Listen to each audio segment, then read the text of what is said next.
सोनखेड़ा नाम के एक छोटे से गांव में मुरारी अपने पिता हरिदास और पत्नी गीता के साथ रहता था। गांव के लोग मिलजुल कर रहते थे और चिकन चावल के बहुत शौकीन थे, लेकिन गांव में चिकन चावल का एक भी ढाबा नहीं था। इसके लिए लोगों को शहर जाना पड़ता था। एक सुबह मुरारी काम के लिए निकलने वाला था। गीता ने उसके चेहरे पर चिंता देखी और पूछा, क्या हुआ जी, आज कुछ परेशान लग रहे हो? मुरारी बोला, गीता, इस फैक्ट्री के काम से कुछ खास कमाई नहीं हो रही।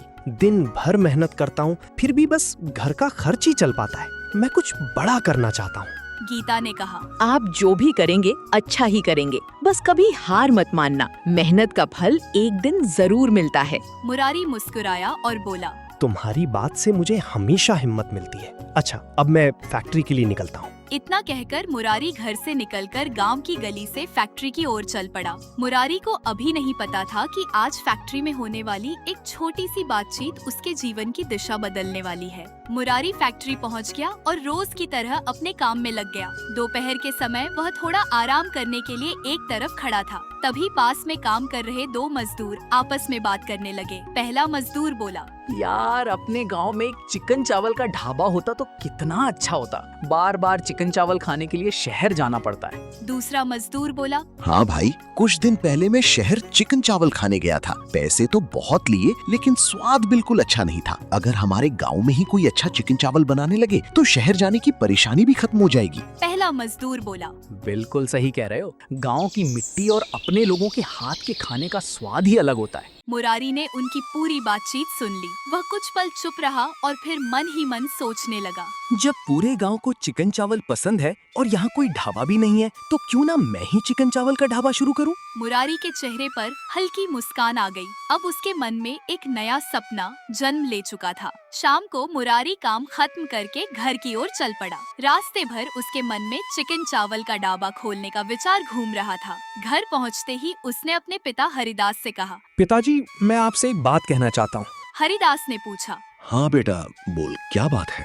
मुरारी बोला, मैं सोच रहा हूँ कि अपने गांव में चिकन चावल का एक छोटा सा ढाबा खोलूं। गांव में कोई ऐसा ढाबा नहीं है और लोगों को चिकन चावल खाने के लिए शहर जाना पड़ता है। हरिदास ने तुरंत कहा, बेटा, हमारे परिवार में आज तक किसी ने ढाबा या ठेला नहीं लगाया। ऊपर से हमारे पास इतने पैसे भी नहीं हैं। अगर ढाबा नहीं चला तो हमारे ऊपर और कर्ज हो जाएगा। मुरारी बोला, पिताजी, आप पैसों की चिंता मत कीजिए। मैंने इतने साल फैक्ट्री में काम करके थोड़े थोड़े पैसे बचाए हैं। उन्हीं पैसों से मैं छोटा सा ढाबा शुरू कर सकता हूँ। हरिदास कुछ सोचते हुए चुप हो गए। तभी गीता बोली, पिताजी, अगर हम कोशिश ही नहीं करेंगे तो आगे कैसे बढ़ेंगे? हमें एक बार खुद पर भरोसा करके मेहनत जरूर करनी चाहिए। मुरारी ने कहा, मैं जानता हूँ शुरुआत आसान नहीं होगी, लेकिन मैं पूरी मेहनत करूंगा। हरिदास ने दोनों की बात सुनी और आखिरकार बोले, ठीक है बेटा, अगर तुमने सोच ही लिया है तो मेहनत से पीछे मत हटना। मुरारी के चेहरे पर खुशी आ गई। उसने कहा, धन्यवाद पिताजी, मैं आपको कभी निराश नहीं करूंगा।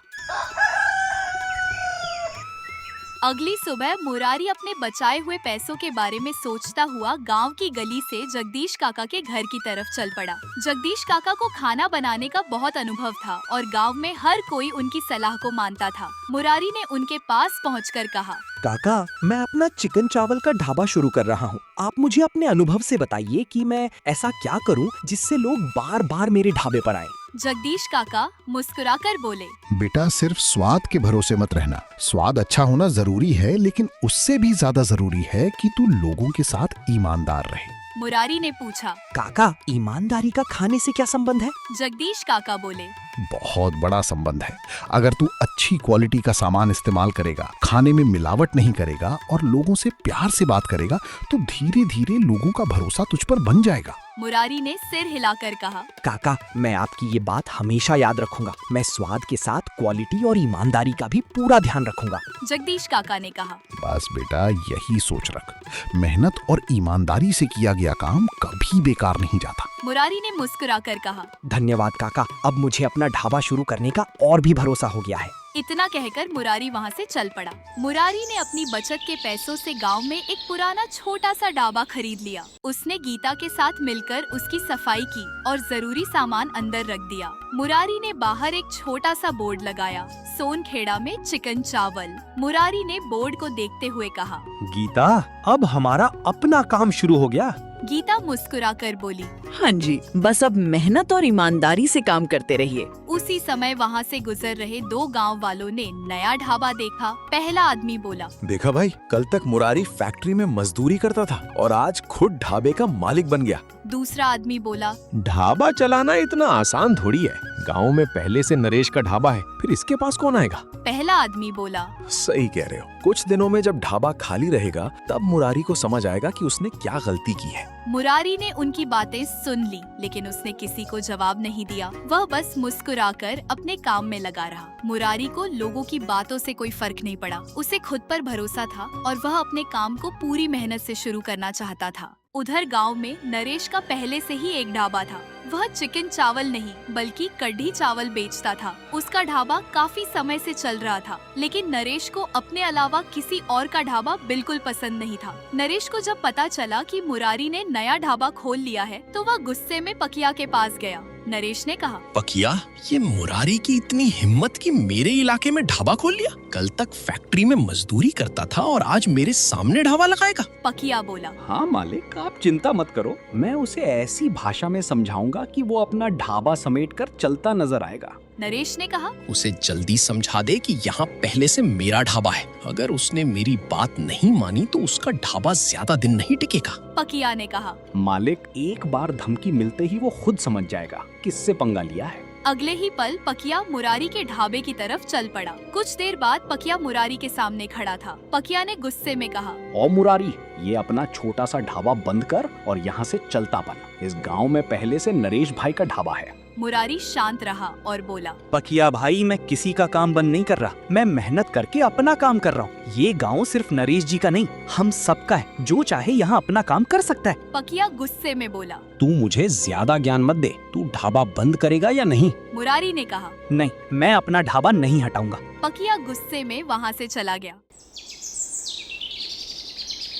अगले दिन रविवार था। सुबह मुरारी और गीता ने अपना छोटा सा ढाबा खोल दिया। जगदीश काका के बताए तरीके से मुरारी ने चिकन चावल तैयार किए। कुछ ही देर में चिकन चावल की खुशबू पूरे आसपास फैलने लगी। मुरारी ने गीता से कहा, गीता, आज हमारे ढाबे का पहला दिन है। मैंने काका के बताए तरीके से चिकन चावल बनाए हैं। बस अब इंतजार है कि लोगों को हमारा खाना पसंद आता है या नहीं। गीता मुस्कुराकर बोली। आप चिंता मत कीजिए, हमें खुद पर भरोसा रखना चाहिए। आपके खाने की खुशबू से ही लोग यहाँ जरूर आएंगे। बस आप सबसे मुस्कुरा कर बात करना। तभी वहाँ से गुजर रहे छगन और मगन की नजर ढाबे पर पड़ी। छगन ने कहा, अरे मगन, ये चिकन चावल की खुशबू कहाँ से आ रही है? मगन बोला, लगता है मुरारी ने अपना ढाबा खोल लिया है। चल आज इसका चिकन चावल भी चख लेते हैं। दोनों ढाबे पर पहुँच गए। मुरारी ने मुस्कुराकर कहा, आइए छगन भाई, आइए मगन भाई, पहली बार मेरे ढाबे पर आए हो। आज चिकन चावल मेरी तरफ से। छगन हंसकर बोला। अरे नहीं मुरारी, आज तुम्हारा पहला दिन है, हम पैसे देकर ही खाएंगे। मुरारी ने दोनों को प्लेट दे दी। जैसे ही दोनों ने पहला निवाला खाया, उनके चेहरे पर खुशी आ गई। छगन बोला, अरे मुरारी, तुम्हारे चिकन चावल का स्वाद तो कमाल का है। मगन ने कहा, सच में भाई, अब चिकन चावल खाने के लिए हमें शहर जाने की जरूरत नहीं पड़ेगी। मुरारी के चेहरे पर खुशी की मुस्कान आ गई। छगन और मगन ने चिकन चावल की खूब तारीफ की। उनकी बात सुनकर आसपास खड़े कुछ और गांव वाले भी मुरारी के ढाबे पर आने लगे। एक गांव वाला बोला, मुरारी भाई, छगन और मगन तुम्हारे खाने की इतनी तारीफ कर रहे हैं, हमें भी एक प्लेट लगा दो। मुरारी मुस्कुराकर बोला, क्यों नहीं भाई, अभी लगाता हूँ। मुरारी ने सबको खाना परोसा। खाना खाते ही लोगों के चेहरे पर खुशी दिखाई देने लगी। एक आदमी बोला, मुरारी, सच कहूँ तो तुम्हारी चिकन चावल का स्वाद बहुत अच्छा है। दूसरा बोला, अब हमें चिकन चावल खाने के लिए शहर जाने की जरूरत नहीं पड़ेगी। मुरारी ने कहा, बस आप लोगों का प्यार और भरोसा बना रहे। मैं हमेशा अच्छी क्वालिटी का सामान इस्तेमाल करूंगा और खाने में कभी मिलावट नहीं करूंगा। शाम तक मुरारी का सारा चिकन चावल बिक गया। गीता ने दुकान समेटते हुए कहा, देखा जी, मैंने कहा था ना कि मेहनत जरूर रंग लाएगी। मुरारी मुस्कुराकर बोला। हाँ गीता, आज मेरा भरोसा और मजबूत हो गया। उधर थोड़ी दूरी पर खड़ा नरेश ये सब देख रहा था। उसके चेहरे पर गुस्सा साफ दिखाई दे रहा था। नरेश ने पकिया से कहा, पकिया, ये मुरारी कुछ ही दिनों में मेरे पुराने ढाबे की हालत खराब कर देगा। अब हमें कुछ ऐसा करना होगा कि उसका ढाबा हमेशा के लिए बंद हो जाए। पकिया बोला, आप चिंता मत करो मालिक, मैं कुछ न कुछ जरूर करूंगा। अगली शाम नरेश अपने ढाबे के बाहर खड़ा होकर देख रहा था कि गांव के कई लोग मुरारी के चिकन चावल खाकर आ रहे थे। उसका अपना ढाबा लगभग खाली था। नरेश ने गुस्से में पकिया से कहा, एक तो दिन का मजदूर मेरे सालों पुराने ढाबे को खाली करवा रहा है और तू बस देख रहा है। पकिया बोला, मालिक आप बताइए क्या करना है। नरेश ने कहा, कुछ ऐसा कर कि उसका ढाबा हमेशा के लिए बंद हो जाए। अब मैं उसकी तरक्की और नहीं देख सकता।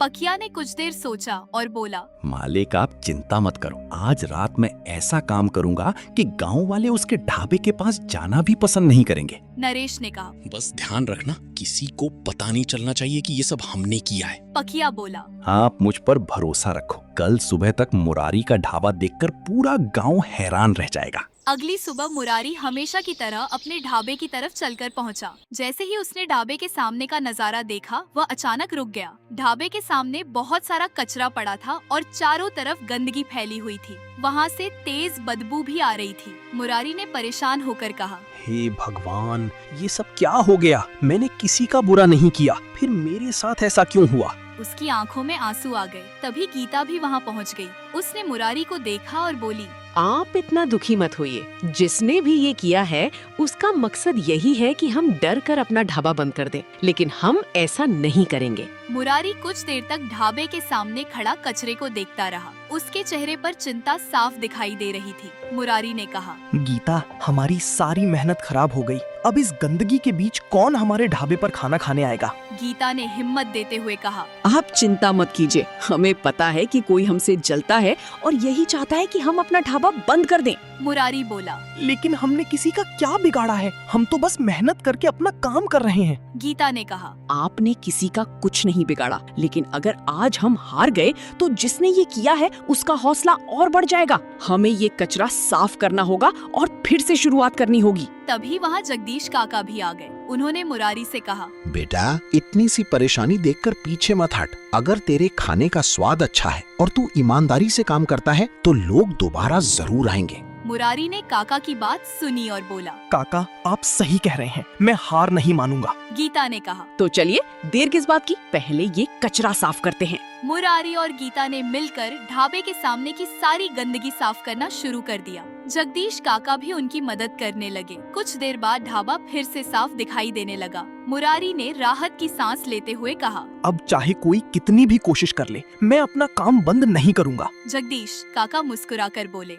यही हिम्मत बनाए रखना बेटा। ढाबा साफ होने के बाद मुरारी और गीता ने फिर से अपना काम शुरू कर दिया। थोड़ी देर बाद कुछ गांव वाले वहां से गुजरते हुए रुके। एक गांव वाला बोला, मुरारी भाई, सुबह हमने यहाँ इतनी गंदगी देखी थी, क्या हुआ था? मुरारी ने शांत होकर कहा, भाई, किसी ने रात में हमारे ढाबे के सामने कचरा डाल दिया था। मुझे नहीं पता ये किसने किया, लेकिन मैं किसी पर बिना सबूत के इल्जाम नहीं लगाना चाहता। दूसरा गांव वाला बोला, लेकिन किसी ने ऐसा क्यों किया होगा? मुरारी ने कहा, शायद कोई नहीं चाहता कि मेरा ढाबा चले, लेकिन मैं बस अपना काम ईमानदारी से करना चाहता हूँ। तभी गीता बोली, हमने किसी का नुकसान नहीं किया, हम सिर्फ मेहनत करके अपने परिवार का पेट पालना चाहते हैं। एक गांव वाले ने कहा, मुरारी भाई, हमें तुम पर भरोसा है, जिसने भी ये किया है उसने गलत किया है। दूसरा आदमी बोला, हाँ, और तुम्हारे चिकन चावल का स्वाद भी तो हमने खुद चखा है। हम जानते हैं कि तुम्हारा खाना अच्छा है। मुरारी ने मुस्कुराकर कहा, आप लोगों का भरोसा मेरे लिए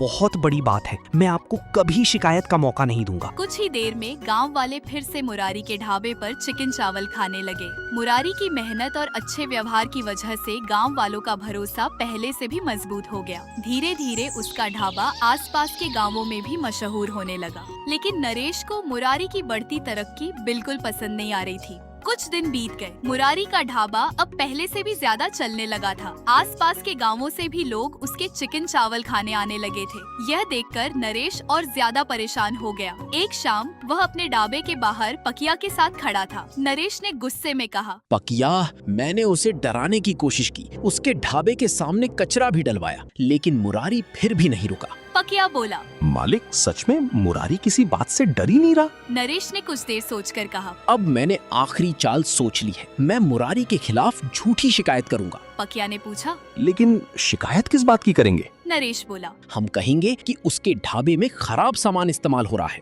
जब इंस्पेक्टर उसके ढाबे की जांच करने आएगा तब गांव वालों के सामने उसका ढाबा बंद हो जाएगा। पकिया मुस्कुराकर बोला। मालिक, ये तो बहुत बढ़िया तरीका है। इंस्पेक्टर के सामने तो कोई कुछ बोल भी नहीं पाएगा। नरेश ने कहा। बस अब कल का इंतजार है। एक बार उसका ढाबा बंद हुआ तो गांव वाले फिर से मेरे ढाबे पर आएंगे। उधर मुरारी को नरेश की इस नई चाल की जरा भी खबर नहीं थी। वह हमेशा की तरह अपने ढाबे पर लोगों को चिकन चावल परोस रहा था। मुरारी ने गीता से मुस्कुराकर कहा, गीता, देखो आज भी कितने लोग हमारे ढाबे पर आए हैं। बस हमें हमेशा इसी तरह मेहनत और ईमानदारी से काम करते रहना है। गीता बोली। हाँ जी, सच्चाई के रास्ते पर चलने वाले को किसी से डरने की जरूरत नहीं होती। लेकिन अगले दिन मुरारी के ढाबे पर कुछ ऐसा होने वाला था जिसकी उसने कभी कल्पना भी नहीं की थी। अगले दिन मुरारी के ढाबे पर हमेशा की तरह गांव वाले चिकन चावल खा रहे थे। तभी वहां इंस्पेक्टर महेश पहुंचे। उन्हें देखकर मुरारी और गीता हैरान रह गए। महेश ने कहा, मुरारी, हमें तुम्हारे ढाबे के बारे में शिकायत मिली है कि यहाँ खराब सामान इस्तेमाल किया जा रहा है। हमें तुम्हारे ढाबे की जांच करनी होगी। मुरारी ने शांत होकर कहा, साहब, आप बेझिझक जांच कीजिए। मैं कभी खाने में मिलावट नहीं करता। अगर आपको मेरे सामान में कोई भी कमी मिले तो जो सजा होगी मैं उसे मानने के लिए तैयार हूँ। महेश ने कहा। ठीक है, फिर हमें अपना काम करने दो। मुरारी एक तरफ हो गया। इंस्पेक्टर महेश ने सबसे पहले चिकन देखा, फिर मसाले और तेल की जांच की। इसके बाद उन्होंने बाकी सामान भी ध्यान से देखा। गीता थोड़ी चिंतित होकर मुरारी से बोली, जी मुझे पता है हमने कुछ गलत नहीं किया, फिर भी मन घबरा रहा है। मुरारी ने कहा, तुम चिंता मत करो गीता, हमने हमेशा ईमानदारी से काम किया है। सच हमारे साथ है। कुछ देर बाद महेश ने अपनी जांच पूरी की और मुरारी की तरफ देखकर मुस्कुराए। महेश बोले, मुरारी, हमारी जांच पूरी हो गई है। तुम्हारे ढाबे में कोई खराबी नहीं मिली। सामान अच्छी क्वालिटी का है और चिकन भी बिल्कुल ताज़ा है। मुरारी ने राहत की सांस ली। गीता खुश होकर बोली, देखा जी, आखिर सच की जीत हुई। महेश ने कहा, किसी ने तुम्हारे खिलाफ झूठी शिकायत की थी। तुम अपना काम इसी तरह ईमानदारी से करते रहो। मुरारी ने हाथ जोड़कर कहा, धन्यवाद साहब, मैं हमेशा अपने ग्राहकों के भरोसे का ध्यान रखूंगा। महेश वहाँ से चले गए। इंस्पेक्टर महेश के जाते ही गांव वाले मुरारी के पास आ गए। सभी के चेहरे पर खुशी थी। एक गांव वाला बोला, मुरारी भाई, हमें पहले से भरोसा था कि तुम कभी खाने में मिलावट नहीं कर सकते। आज सबके सामने सच भी साबित हो गया। मुरारी ने मुस्कुराकर कहा, आप लोगों का भरोसा ही मेरे लिए सबसे बड़ी चीज है। तभी एक गांव वाले की नजर थोड़ी दूर खड़े नरेश और पकिया पर पड़ी। वह बोला, अरे वहाँ नरेश और पकिया भी खड़े हैं। नरेश यह सुनकर घबरा गया। कुछ पल तक वह चुप रहा, फिर धीरे धीरे मुरारी के पास आ गया। नरेश ने सिर झुकाकर कहा, मुरारी, आज मैं तुमसे कुछ कहना चाहता हूँ। मुरारी ने पूछा। हाँ नरेश जी, कहिए। नरेश बोला, तुम्हारे ढाबे की तरक्की देखकर मुझे जलन होने लगी थी। मैंने पकिया को तुम्हें धमकाने के लिए भेजा और तुम्हारे ढाबे के सामने कचरा भी डलवाया। लेकिन जब तुम फिर भी नहीं रुके तो मैंने तुम्हारे खिलाफ झूठी शिकायत तक कर दी। यह सुनकर वहाँ खड़े सभी गांव वाले हैरान रह गए। नरेश ने आगे कहा, मुझे लगा था कि तुम्हारा ढाबा बंद हो जाएगा और मेरा ढाबा फिर से चल पड़ेगा। लेकिन आज समझ आया कि किसी को नीचे गिराकर खुद कभी ऊपर नहीं उठा जा सकता। मुरारी, मुझे अपनी गलती का बहुत पछतावा है। मुझे माफ कर दो। मुरारी कुछ पल चुप रहा, फिर उसने कहा, नरेश जी, आपने मेरे साथ गलत किया, लेकिन मैं आपकी गलती को हमेशा याद रखकर मन में दुश्मनी नहीं रखना चाहता। मैं आपको माफ करता हूँ। नरेश ने भावुक होकर कहा, तुमने मुझे माफ करके मेरी आंखें खोल दी। अब मैं कभी किसी का नुकसान नहीं करूंगा। मुरारी मुस्कुराकर बोला, बस यही बात याद रखिए, मेहनत से अपना काम बढ़ाइए, किसी और को गिराकर नहीं। उस दिन के बाद नरेश ने बेईमानी नहीं की और मुरारी का ढाबा भी अच्छा चलने लगा।